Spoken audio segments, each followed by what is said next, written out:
तो दोस्तों कैसे हैं आप सब लोग।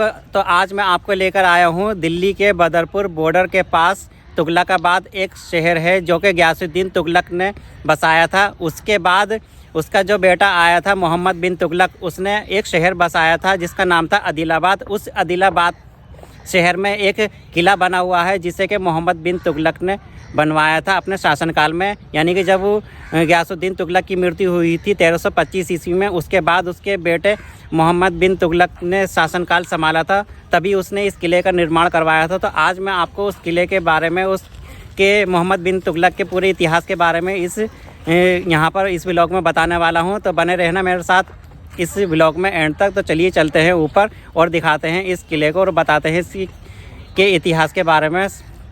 तो चलिए चलते हैं लेकर आपको ऊपर।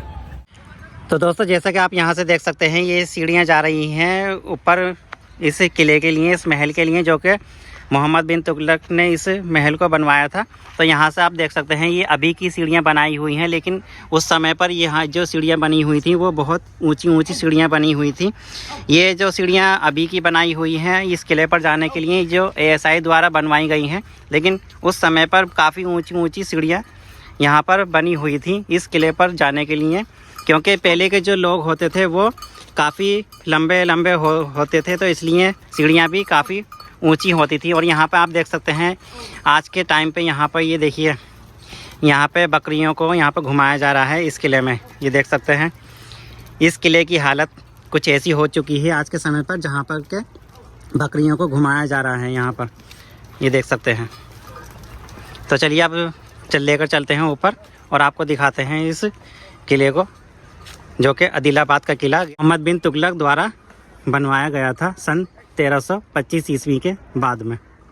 तो यहाँ से दोस्तों आप देख सकते हैं ये कितनी ऊंचाई पर बना हुआ है ये किला, और उसी के पास में देखिए अभी मैं आपको जूम करके दिखाता हूँ तो वहाँ पे बना हुआ है गयासुद्दीन तुगलक और मोहम्मद बिन तुगलक और उसकी माँ, तीनों का मकबरा बना हुआ है, जो कि मेरे चैनल पर ऑलरेडी इसका व्लॉग पड़ा हुआ है, तो आप उसे भी जाके देख सकते हैं। और यहाँ पर ये देख सकते हैं ये ऊंची पहाड़ी पर एक बना हुआ है ये आदिलाबाद का किला, जिसे कि मोहम्मद बिन तुगलक ने अपने शासनकाल में बनवाया था, और ये उसका एंट्री गेट है। तो यहाँ से अब हम आपको लेकर चलते हैं ऊपर और दिखाते हैं इस किले को।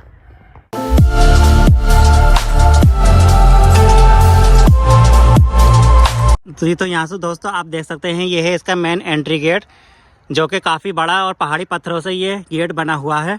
यहाँ पे आप देख सकते हैं कितने बड़े बड़े पत्थर लगाए गए हैं, और ये जो किला है वो अभी फ़िलहाल थोड़ा झरझर हालत में है, यानी कि इसके जो किले के जो पत्थर हैं वो धीरे धीरे करके गिर रहे हैं, जिसकी वजह से ये अभी जो किला है वो काफ़ी झरझर हालत में हो गया है। और यहाँ से मैं आपको दिखाऊं तो ये देखिए इसके पत्थर यहाँ पर ये गिर गिर के यहाँ पर इकट्ठा हो रहे हैं। जैसे ही पत्थर यहाँ पे गिरते हैं, क्योंकि ASI इस पे कोई ध्यान नहीं दे रहा है, इसलिए इसके जो पत्थर हैं वो गिर रहे हैं और ये अपना अस्तित्व खो रहा है इस टाइम पे। तो अभी चलिए इस जो गेट से हम चलते हैं अंदर और दिखाते हैं इस किले को।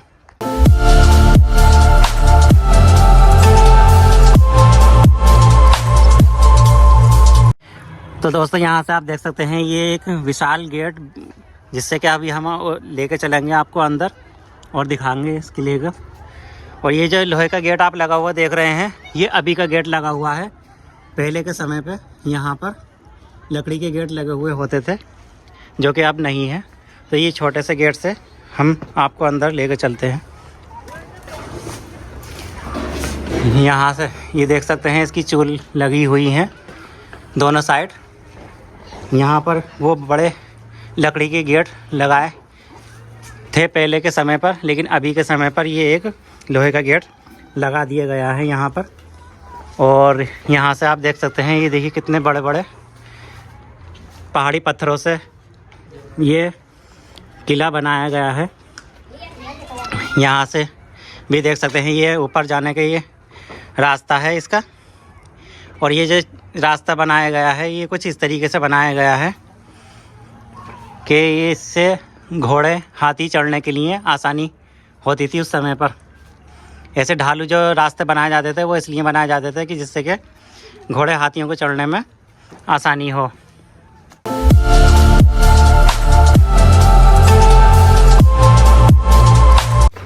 और यहाँ से दोस्तों आप देख सकते हैं ये जो किले का मेन एंट्री गेट है, उसी के पास में एक ये सिपाही कक्ष बना हुआ है। यहाँ पर सिपाही उस समय पर बैठा करते थे और अपने जो दुश्मनों पर और आने वाले हर लोगों पर यहाँ पर इससे नज़र रखा करते थे। तो यहाँ पे अगर आप देखेंगे तो ये उस समय की ये एक दूरबीन का काम करते थे, ये जो होल बने हुए हैं। और यहाँ से वो अपने जो आने वाले लोगों पर और उसी के साथ साथ अपने दुश्मनों पर इस जगह से नज़र रखते थे। पूरे दूर दूर तक यहाँ से दिखाई देता था उस समय पर। और यहीं से जैसे कि अगर कोई दुश्मन आता था उस समय पर या किसी दुश्मन की चढ़ाई करने का अगर कोई अंदेशा होता था तो यहीं से ही वो तीरबाजी भी किया करते थे इस होल में से।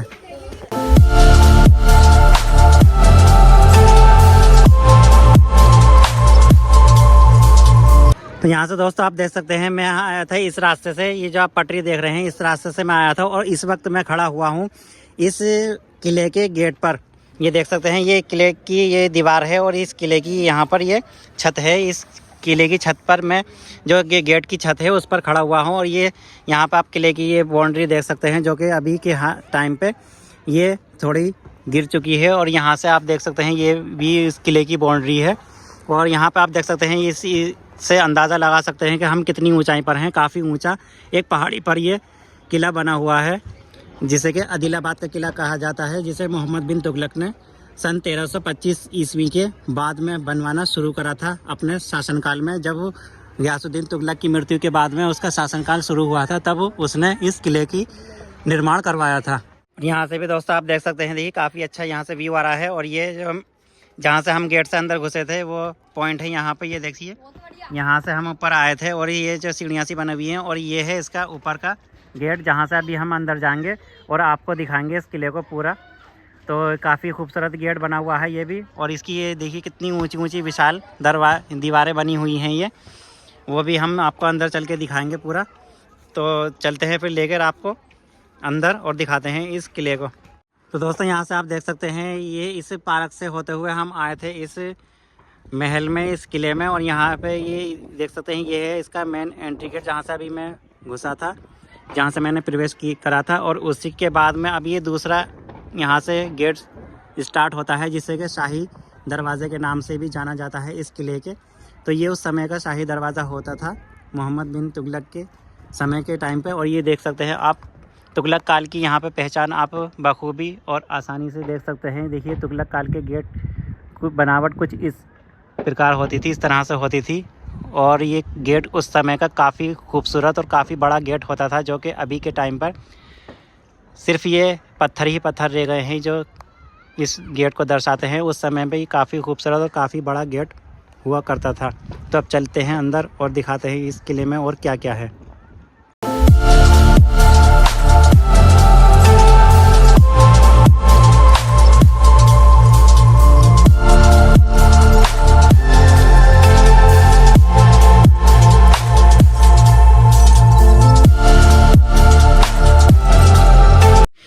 तो दोस्तों ये आप देख सकते हैं मैं आपको लेके आ चुका हूँ इस सेकंड गेट से, जो कि यहाँ का जो दरबारी गेट कहा जाता था। और उसी के पास में यहाँ पे ये देख सकते हैं ये दो कक्ष बनाए गए हैं, ये दो कमरे टाइप के बनाए हुए हैं जहाँ पर के अगेन यहाँ पर उनके सिपाही बैठा करते थे, जो कि आने वाले मेहमानों की और आने वाले हर आदमी की यहाँ पर तलाशी लिया करते थे, उनसे पूछताछ किया करते थे। सिक्योरिटी के तौर पर यहाँ पर उनके गार्ड बैठा करते थे, सिक्योरिटी गार्ड बैठा करते थे। और ये उस समय के ये उनके सिक्योरिटी गार्ड के रूम हुआ करते थे। और ये जो गेट है वो सेकंड गेट है इस महल का। तो अब लेकर चलते हैं आपको अंदर और ये दिखाते हैं इस किले में और क्या क्या है। तो चलिए चलते हैं। यहाँ से दोस्तों आप देख सकते हैं ये जो गेट बना हुआ है इसकी छत भी बनी हुई थी, जो कि अभी टूट चुकी है वक्त के साथ साथ। लगभग इस जो महल को, इस किले को जो बना हुआ हो गए हैं वो 700 साल हो गए हैं। सन 1300 में इसका निर्माण करवाया था मोहम्मद बिन तुगलक ने। तो इस लिए इस जो किले को जो वक्त हो चुका है वो 700 साल हो चुके हैं, जिसकी वजह से ये किले ये टूट चुका है, यानी कि अभी भी ये झड़ के गिर रहा है। तो इस किले कि ये दरवाज़े की पहले छत हुआ करती थी, जो कि अभी नहीं है। तो अब चलते हैं और दिखाते हैं अंदर। यहाँ से दोस्तों आप देख सकते हैं ये है इस किले की बाउंड्री, जो कि अभी फ़िलहाल थोड़ी बहुत रिपेयर कर दी गई है। यहाँ पे आप देख रहे हैं ये जो लाल कलर का आपको ये बदरपुर दिखाई दे रहा है, ये अभी के रिपेयर करा हुआ है। और वो जो पहले का जो कलर है वो कुछ कालेपन पे है। यहाँ से आप देख सकते हैं ये कालेपन पे है। और ये जो आप यहाँ पे हॉल बने हुए देख रहे हैं, इनका मैं आपको एक राज बता देता हूँ कि ये जो इसके जो तुगलक काल के जो किलों में आपने ऐसे हॉल बने हुए देखे होंगे, वो इसलिए बनाए जाते थे कि यहाँ से जो उनके सिपाही होते थे वो यहाँ से तीरबाजी किया करते थे इन हॉलों में से, क्योंकि ये जो हॉल हैं वो बाहर से नैरो हैं और अंदर से जो है वो पूरा दिखाई देता है। यहाँ से इसमें से अगर आप देखेंगे तो देखिए अभी जो बाहर की जो मैं अगर आपको दिखाऊं तो बाहर का पूरा नज़ारा पूरी क्लियर दिख रहा है दूर दूर तक का। तो ये हॉल जो तुगलक काल के जो जितने भी वो हैं किले मकबरे, उसमें इस तरीके के हॉल बनाए जाते थे। वो इसलिए बनाए जाते थे कि यहाँ से अपने दुश्मनों पर तीरबाजी करते थे उनके सिपाही। तो ये पूरे किले में इस तरीके से ये हॉल बनाए गए हैं ताकि जैसे ही अगर दुश्मनों का आशंका हो तो फ़ौरन ही किसी भी हॉल में से तीरबाजी की जा सके। इसलिए ये पूरे किले में ये हॉल बनाए जाते थे उस समय पर। जो गियासुद्दीन तुगलक और मोहम्मद बिन तुगलक के जो ये किले बने हुए हैं, आदिलाबाद का किला और तुगलकाबाद का किला, उन किलों में इस तरीके से हॉल बनाए गए हैं जिससे कि सिपाहियों पर नज़र रखी जा सके और उन पे इमरजेंसी में यहाँ पर तीरबाजी की जा सके। इसलिए ये हॉल बनाए जाते थे। तो यहाँ से दोस्तों आप देख सकते हैं ये है वो कमरे जहाँ पर के जो मोहम्मद बिन तुगलक के सिपाही रहा करते थे और इस किले की पूरी सिक्योरिटी किया करते थे और अपने दुश्मनों पर नज़र रखा करते थे इन कमरों में से। तो यहाँ पे अभी मैं आपको दिखाऊं, देखिए यहाँ पर कुछ ये कमरे बने हुए थे और उन कमरों में से वो यहाँ पर अपने सिपाहियों पर अपने दुश्मनों पर यहाँ पर नज़र रखा करते थे। ये देख सकते हैं ये पूरा ये उस समय का कमरा बना हुआ है। और यहाँ पर ये जो ये हॉल बनाए गए हैं, जैसे कि मैंने अभी आपको बताया था, इन हॉलों पे से वो तीरबाजी किया करते थे अपने दुश्मनों पर। तो ये वो उस समय के ये सिक्योरिटी कक्ष हुआ करते थे, सिक्योरिटी कमरे हुआ करते थे उस समय के। तो दोस्तों यहाँ से आप देख सकते हैं ये है इस किले का दूसरा गेट। यहाँ से भी ये जो इस प्रवेश द्वार होता था उस समय का। और ये इस किले के कुल मिलाकर पूरे 3 गेट हुआ करते थे, जो कि दूसरा गेट यहाँ पर बना हुआ है इसका। तो इसी गेट को भी मैं अभी आपको दिखाऊंगा और इसे चलकर ऊपर दिखाता हूँ। ये देखिए ये दोनों तरफ इस तरीके के ये बुर्ज टाइप के बना हुए हैं दोनों साइडों में, और ये बीच में इसका ये बना हुआ है गेट, जो कि इसका सेकंड गेट है। तो चलिए अब चलते हैं और दिखाते हैं आपको इस किले को और अंदर से इसमें क्या क्या है। तो दोस्तों यहाँ से आप देख सकते हैं मैं हूँ अभी इस किले के बैक साइड में, और यहाँ पे देखिए पूरा जंगल ही जंगल यहाँ पे आपको नज़र आएगा। और ये काफ़ी ऊंची पहाड़ी पर ये जो किला है ये बना हुआ है, तुगलकाबाद ये आदिलाबाद का किला। और इसकी जो मैं आप बाउंड्री दिखाऊं तो ये देखिए कितनी दूर तक ये किले की बाउंड्री फैली हुई है। आप सामने देख पा रहे होंगे ये किले की बाउंड्री है, जो कि उस समय, और इधर भी आप देखेंगे तो ये देखिए ये सारी जो बाउंड्री दिख रही है वो इस किले की ही बाउंड्री है। ये काफ़ी बड़ा किला था। और ये जो किला है ये एक पहले किला नहीं होता था, ये था आदिलाबाद। ये एक शहर हुआ करता था जो कि मोहम्मद बिन तुगलक ने अपने जीवन काल में, यानी कि जब उसका शासनकाल आ गया था, जब वो सुल्तान बन चुका था, तब उस समय पर ये आदिलाबाद एक शहर बसाया गया था और उस समय पर ही ये किला बनवाया गया था। तो ये जो दीवारें मैं आपको दिखा रहा हूँ, ये दीवारें इस किले की तो है ही, लेकिन इस किले के साथ साथ जो आदिलाबाद एक शहर बसाया था मोहम्मद बिन तुगलक ने, उस किले की, उस शहर की ये दीवारें हैं जो कि अभी मैंने आपको दिखाई। ये जो दूर दूर तक फैली हुई हैं, ये देखिए एक ये दीवार है, ये जो चारों तरफ जो आप ये पहाड़ी सी देख रहे हैं, ये पहाड़ी नहीं है, ये इस शहर की, आदिलाबाद शहर की और आदिलाबाद किले की ये दीवारें हैं उस समय की, जो कि मोहम्मद बिन तुगलक ने बसाया था सन 1300 ईस्वी में। तो दोस्तों यहाँ से आप देख सकते हैं इसके चारों तरफ, इस किले के चारों तरफ ये इस तरह के रूम बने हुए हैं सिपाहियों के, जहाँ पर सिपाही रहा करते थे और वो यहाँ पर अपने दुश्मनों पर यहाँ से नज़र रखा करते थे। तो यहाँ से ये देखिए एक बुर्ज बना हुआ है, जो कि मैं आपको दिखाता हूँ कि ये बुर्ज बाहर से कैसे दिखता है। यहाँ पर भी देखिए कुछ कमरे बने हुए हैं, यहाँ पे देखिए कक्ष बने हुए हैं जहाँ से के जो सिपाही हैं वो अपने दुश्मनों पर यहाँ से नज़र रखा करते थे। तो दोस्तों यहाँ से आप देख सकते हैं इस किले की ऊंचाई से आप अंदाज़ा लगा सकते हैं कि ये दिल्ली की कितनी ऊंची पहाड़ी पर ये किला बना हुआ है। और ये यहाँ से आप देख सकते हैं, ये देखिए दूर दूर तक इसकी जो प्राचीर हैं यानी कि दीवारें हैं वो फैली हुई हैं। ये देखिए मैं आपको दिखाता हूँ, तो देखिए वो सामने ये इस किले की दीवारें हैं जो कि वहाँ पर भी गेट बने हुए हैं जो इस शहर में आदिलाबाद शहर में प्रवेश करने के लिए इसके द्वार होते थे। तो एक द्वार इसका यहाँ पर बना हुआ है और एक जो द्वार है इसका यहाँ पर बना हुआ है, ये देख पा रहे होंगे आप, छोटा सा एक सामने को काफ़ी दूर है ये।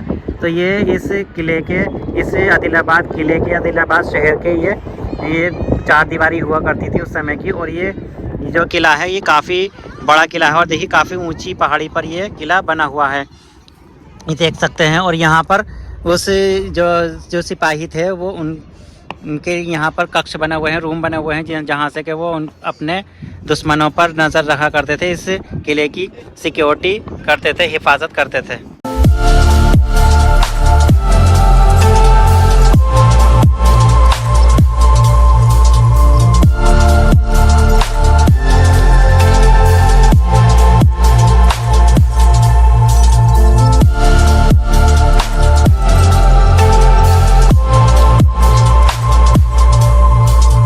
तो दोस्तों यहाँ से आप देख सकते हैं ये है वो रूम जहाँ पर के राजा की यहाँ पर रानियाँ रहा करती थीं, उसके जो परिवार के लोग थे वो रहा करते थे यहाँ पर।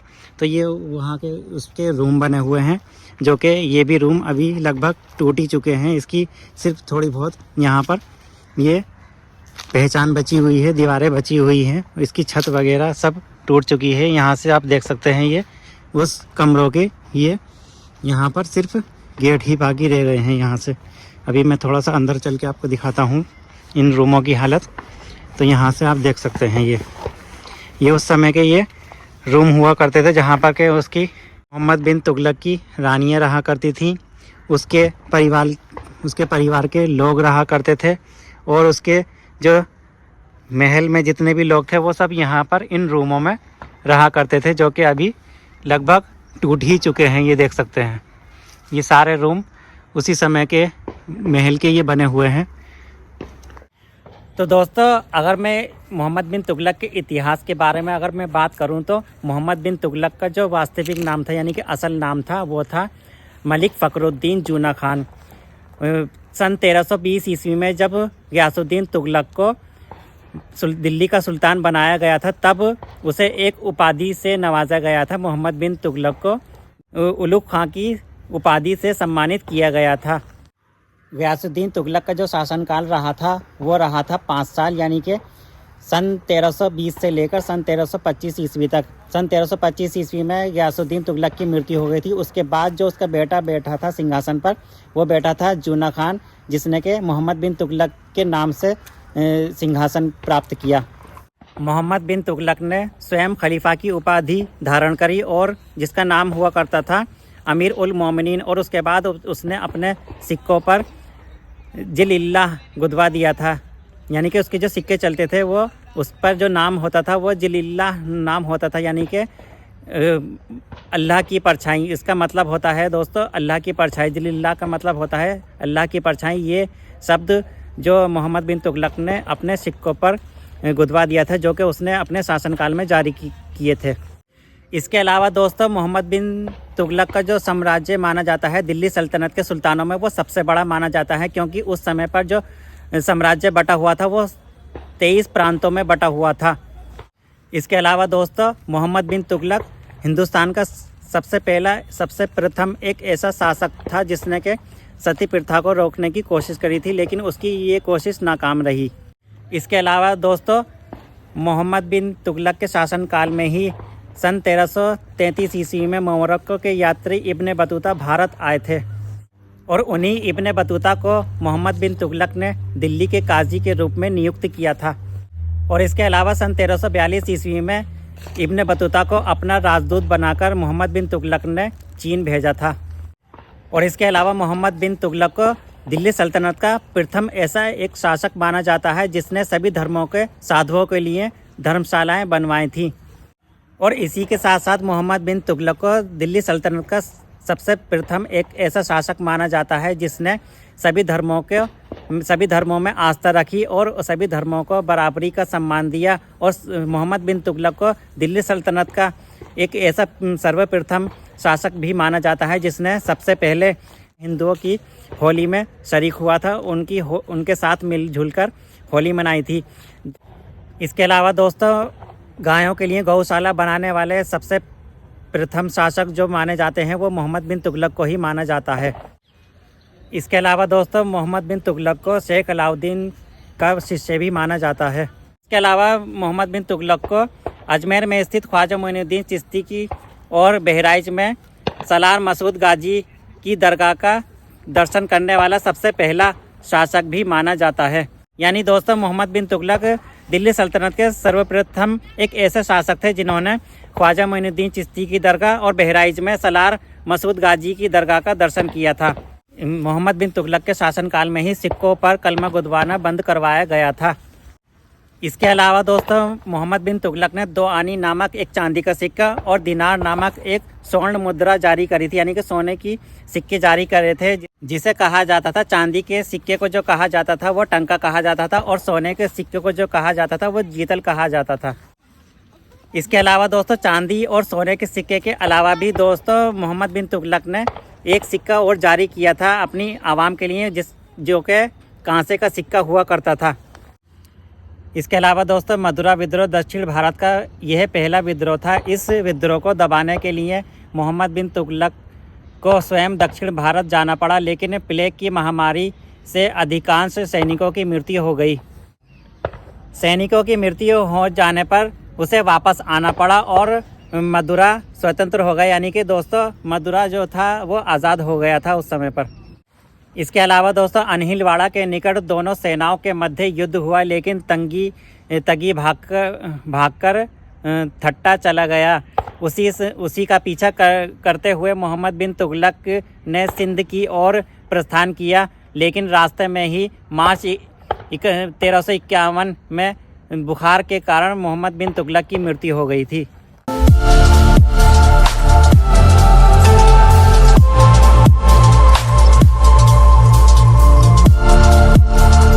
तो दोस्तों, यह था मोहम्मद बिन तुगलक का कुछ थोड़ा सा इतिहास जो कि मैंने अभी आपको बताया। आज की ये व्लॉग आपको कैसा लगा, आज की ये वीडियो आपको कैसी लगी, कमेंट में ज़रूर बताना। वीडियो अच्छी लगी हो तो इसे लाइक कर देना और चैनल पे पहली बार विजिट किया है तो उसे सब्सक्राइब भी कर लेना। दोस्तों, मिलते हैं किसी ऐसे ही इंटरेस्टिंग से व्लॉग के साथ में, तब तक के लिए बाय, अल्लाह हाफिज़।